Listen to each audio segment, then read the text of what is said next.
বেদাত কোন ধরনের গুনাহ? বেদাত হচ্ছে কবিরা গুনাহ এবং এমন গুনাহ যে গুনাহ থেকে মানুষ তওবা করে না, এবং এই জন্য বলা হয় বেদাত সাধারণ কবিরা গুনার চেয়ে জঘন্য।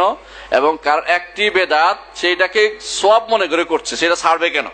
আর কবিরা গুনাহ হলে তার মধ্যে একটা পাপবোধ থাকে, বেদাতকারীর মধ্যে কোনো পাপবোধ থাকে না, এই জন্য সে এটা অনবরত করেই যাচ্ছে, বরং সওয়াব মনে করে মিলাদ পড়তেছে, সওয়াব মনে করে কবরে টাকা দিচ্ছে, সওয়াব মনে করে অন্যায়গুলি করতেছে।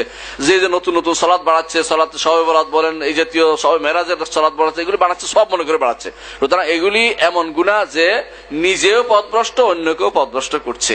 এই জন্য এটার গুনাহ সবচেয়ে বেশি মুতাআদ্দি, লাজেম নয়। লাজেম হচ্ছে ব্যক্তিগত গুনাহ, আর মুতাআদ্দি হচ্ছে আরেকজনকেও সে পথভ্রষ্ট করতেছে। সুতরাং বেদাত থেকে সবচেয়ে বেশি সাবধান থাকা দরকার। এই জন্য সালফে সালেহিন বলতেন, আল বেদাতু বরিদুল কুফর, কুফরির পুষ্টবিষ হচ্ছে বেদাত, কুফরির পুষ্টবিষ হচ্ছে বেদাত। তো কুফরি যাওয়ার জন্য বেদাতে ঢুকলে আস্তে আস্তে এটা কুফরিতে নিয়ে যাবে। আল্লাহ আমাদেরকে বেদাত থেকে মুক্ত রাখুন।